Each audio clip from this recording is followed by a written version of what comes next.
NSG ಅನ್ನೋದು ಭಾರತದ ಅತ್ಯುತ್ತಮ ಕಮಾಂಡೋ ಪಡೆ ಅನ್ನೋದರಲ್ಲಿ ದೂಸರ ಮಾತೇ ಇಲ್ಲ.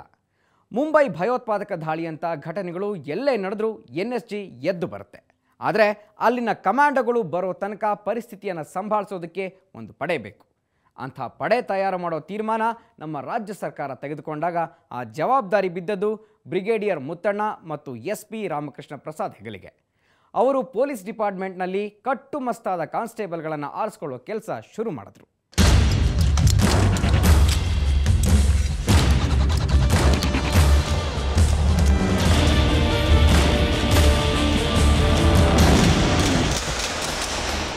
ಇದು ಎಲ್ಲರಿಂದ ನೀಗೋ ಮಾತಲ್ಲ.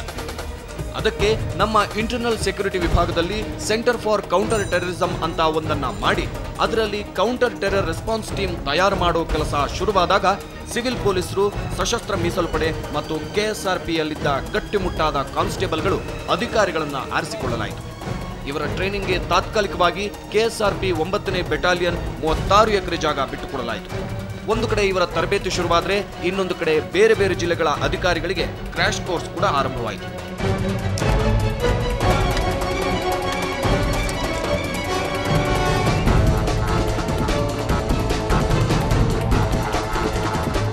ಈಗ ನಾವೇನು ಮಾಡಿದ್ವಿ ಅಂದರೆ ಪ್ರಥಮವಾಗಿ ಈಗ KSRPಯಿಂದ 2 ತಂಡಗಳು, ನಾವು ಸಬ್ ಇನ್ಸ್ಪೆಕ್ಟ್ರು ಮತ್ತು ಕಾನ್ಸ್ಟೇಬಲ್ಸ್ ತಂಡಗಳನ್ನಾಗಿ 2 ತಂಡಗಳು 60 ಜನ ಆಗಿ ಈಗ ತಯಾರಿ ಮಾಡಿ 3 ತಿಂಗಳ ತರಬೇತಿ ಹೊಂದು ಹೋಗಿದ್ದಾರೆ. ಈಗ ಅವರೇನು ಮಾಡ್ತಾರೆ, ಹೋಗಿ ಅವರವರ ಘಟಕದಲ್ಲಿ ಅವರನ್ನೇ ಒಂದು ಸ್ಮಾಲ್ ತರಬೇತಿ ತಂಡವಾಗಿ ಉಪಯೋಗಿಸ್ಕೊಂಡು ಬೇರೆಯವರಿಗೆ ತರಬೇತಿ ಕೊಡ್ತಾರೆ. ನಾವು ಅವ್ರಿಗೆ ಹೇಳ್ಕೊಟ್ಟಿದ್ದೀವಿ ಯಾವ ರೀತಿ ನೀವು ಬೇರೆಯವ್ರನ್ನ ತರಬೇತಿ ಕೊಡಬೇಕು. ಅವರು ಅಲ್ಲಿ ಹೋಗಿ ಆ ತರಬೇತಿ ಕೊಟ್ಕೊಂಡು ಅವ್ರಿಗೇನಾದರೂ ಅಲ್ಲಿಂದ ಸಲಹೆಗಳು ಬೇಕಾದರೆ ನಮ್ಮನ್ನು ಸಂಪರ್ಕದಲ್ಲಿ ಇಟ್ಕೊಂಡು ನಾವು ಅವ್ರಿಗೆ ಸಲಹೆಗಳು ಕೊಡ್ತಾ ಇರ್ತೀವಿ.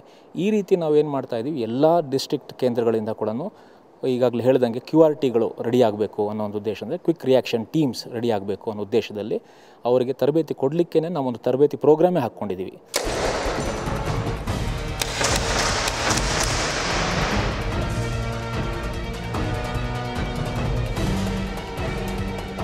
ಇದಕ್ಕಾಗಿ ಇಷ್ಟೆಲ್ಲ ಯಾಕೆ ಮಾಡಬೇಕು ಪೊಲೀಸರು? ಮಿಲಿಟರಿಯವರೇ ಸಾಕಲ್ವಾ ಅನ್ನೋ ಪ್ರಶ್ನೆ ಕೇಳಬಹುದು ನೀವು. ಮಿಲಿಟರಿಯವರು ಯುದ್ಧ ಪರಿಣಿತರು. ಅಲ್ಲಿ ಒಂದು ಅದೃಶ್ಯ ಗೆರೆಯಾಚೆಗಿರುವವರೆಲ್ಲ ಶತ್ರುಗಳು. ಅವರ ವಿರುದ್ಧ ಹೋರಾಡೋದಕ್ಕೆ ಸಾವಿರಾರು ಜನ ಇರ್ತಾರೆ. ತಕ್ಕ ಮಟ್ಟಿಗೆ ಟೈಮ್ ಸಿಗುತ್ತೆ.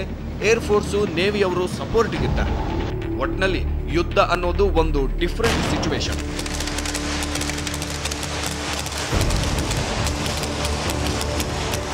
ಇನ್ನು ಪೊಲೀಸರ ವಿಷಯದಲ್ಲೂ ಕೂಡ ಅಷ್ಟೇ.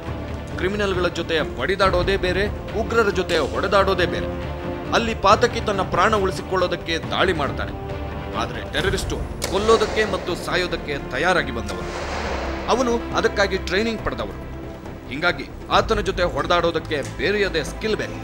ಅದನ್ನೇ ಇಲ್ಲಿ ಕಲಿಸಲಾಗ್ತಿದೆ.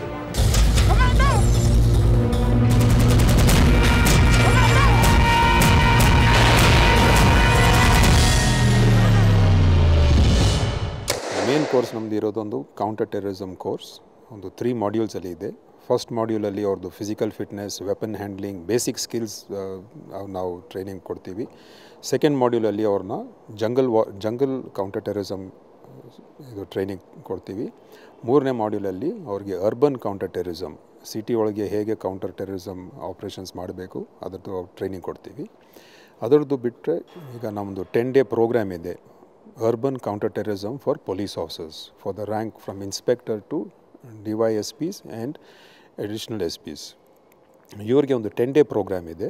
ಈ 10 ಡೇ ಪ್ರೋಗ್ರಾಮಲ್ಲಿ ಕೌಂಟರ್ ಟೆರರಿಸಮ್ದು ಬೇರೆ ಬೇರೆ procedures, decision making, control of the situation, ಮತ್ತು ಕೇಸ್ ಸ್ಟಡೀಸ್, ಮತ್ತು ಅವ್ರದ್ದು personal demonstrations and personal practice ಕೊಡ್ತಾ ಇದ್ದೀವಿ ಅವ್ರಿಗೆ.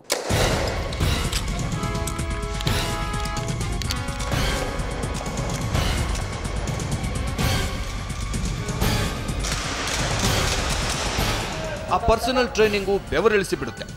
ತರಬೇತಿಯಲ್ಲಿ ಬೆವರು ಸುರಿಸಿದಷ್ಟು ಯುದ್ಧದಲ್ಲಿ ಕಡಿಮೆ ರಕ್ತ ಸುರಿಯುತ್ತೆ ಅನ್ನೋ ಬೇಸಿಕ್ ಮಿಲಿಟರಿ ಪಾಠ ಕಲಿತಿರೋ ಬ್ರಿಗೇಡಿಯರ್ ಮುತ್ತಣ್ಣ ಅದಕ್ಕಾಗಿ ಒಂದು ಸಿಸ್ಟಮ್ಯಾಟಿಕ್ ಕೋರ್ಸ್ ತಯಾರು ಮಾಡಿದ್ದಾರೆ.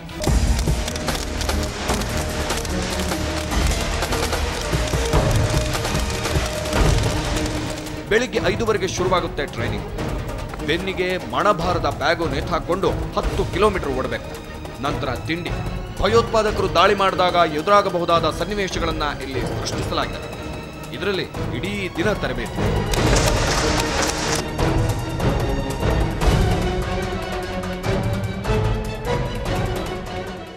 ಬಿಲ್ಡಿಂಗ್ ಕ್ಲೈಂಬು ಯಾಕೆ ಅವ್ರ ಕೈಯಲ್ಲಿ ಮಾಡಿಸ್ತೀವಿ ಅಂದರೆ, ಯಾವುದಾದ್ರೂ ಒಂದು ಅವರು ಘಟನೆ ನಡೆದಾಗ ಬಿಲ್ಡಿಂಗ್ ಮೇಲೆ ಹತ್ತಬೇಕಾದ್ರೆ ಕ್ವಿಕ್ಕಾಗಿ ಅವ್ರಿಗೆ ಆ ತರಬೇತಿ ಇಲ್ಲ ಅಂದರೆ ಅವರು ಬಿಲ್ಡಿಂಗ್ ಹತ್ತಲಿಕ್ಕಾಗೋಲ್ಲ.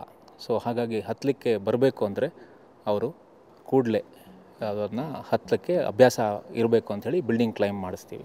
ಆ ಬಿಲ್ಡಿಂಗ್ ಕ್ಲೈಂಬ್ ಆದಮೇಲೆ ಇನ್ನೊಂದು ಆಬ್ಸ್ಟಕಲ್ ಬೆಲ್ಲಿ ರೋಲ್ ಅಂತ ನಾವು ತೋರಿಸಿದ್ವಿ. ಈಗ ಯಾವುದಾದ್ರೂ ಒಂದು ಸರ್ಫೇಸ್ ಮೇಲೆ ಅವರು ರೋಲ್ ಮಾಡ್ಕೊಂಡು ಹೋಗಿ ದಾಟಬೇಕು ಅಂದರೆ ಅದಕ್ಕೆ ಅಭ್ಯಾಸ ಮಾಡಲಿಕ್ಕೆ ಬೆಲ್ಲಿ ರೋಲ್ ಅಂತ ನಾವು ಅದನ್ನು ಮಾಡಿದ್ವಿ. ಅದಾದಮೇಲೆ ಒಂದು ಲ್ಯಾಡರ್ ಕ್ಲೈಂಬ್ ಅಂತ ತೋರಿದ್ವಿ, ಹೈ ರೈಸ್ ಲ್ಯಾಡರ್ ಕ್ಲೈಂಬ್. ಕೆಲವೊಮ್ಮೆ ಭಾಳ ಹೈ ರೈಸ್ ಬಿಲ್ಡಿಂಗ್ ಹತ್ತಲಿಕ್ಕೆ ಲ್ಯಾಡರ್ ಮೇಲೆ ಹೋಗಬೇಕು ಅಥವಾ ಸಿಂಗಲ್ ಲ್ಯಾಡ್ರನ್ನು ಇಟ್ಕೊಂಡು ಮೇಲೆ ಹತ್ತಬೇಕಾಗುತ್ತೆ. ಸೊ ಅಂಥ ಸಂದರ್ಭಗಳಲ್ಲಿ ಅವರಿಗೆ ತರಬೇತಿ ಹೊಂದಿರಬೇಕು ಅಂಥೇಳಿ ಆ ಥರ ತರಬೇತಿ ಕೊಡ್ತಿದ್ದೀವಿ. ಆ ಲ್ಯಾಡರ್ ಕ್ಲೈಂಬ್ ಆದಮೇಲೆ ನಿಮಗೆ ಒಂದು ಸ್ಟೆಪ್ ಜಂಪ್ ಅಂತ ಹೇಳಿ ನೋಡೋದು.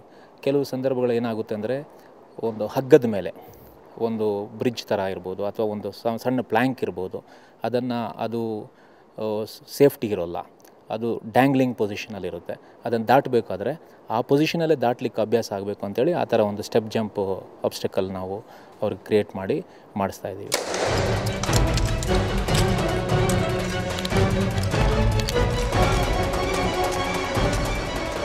ಸಿಟಿಗಳಲ್ಲಿ ಭಯೋತ್ಪಾದಕರು ನುಗ್ಗಿದ್ರೆ ಬಿಲ್ಡಿಂಗುಗಳಲ್ಲೇ ಗುಂಡಿನ ಕಾಳಗ ನಡೆಯೋದು. ಅದಕ್ಕೆ ಸೈನಿಕ ಭಾಷೆಯಲ್ಲಿ ಹ್ಯಾಂಡ್ ಟು ಹ್ಯಾಂಡ್ ಕಾಂಬ್ಯಾಟ್ ಅಂತಾರೆ. ಸೈನಿಕರಿಗೆ ಪಿಸ್ತೂಲ್ನ ಅವಶ್ಯಕತೆ ಮತ್ತು ಪೊಲೀಸರಿಗೆ ಅಸಾಲ್ಟ್ ರೈಫಲ್ನ ಅವಶ್ಯಕತೆ ಬೀಳೋದು ಕಡಿಮೆ. ಆದರೆ ನಗರ ಪ್ರದೇಶಗಳಲ್ಲಿ ನಮ್ಮ ಜನರಿಗೆ ಅಪಾಯವಾಗದಂತೆ ಉಗ್ರರನ್ನ ಕೊಲ್ಲೋದಕ್ಕೆ ತಯಾರಾಗ್ತಿರೋ ಇವರಿಗೆ ಎರಡೂ ಬೇಕು.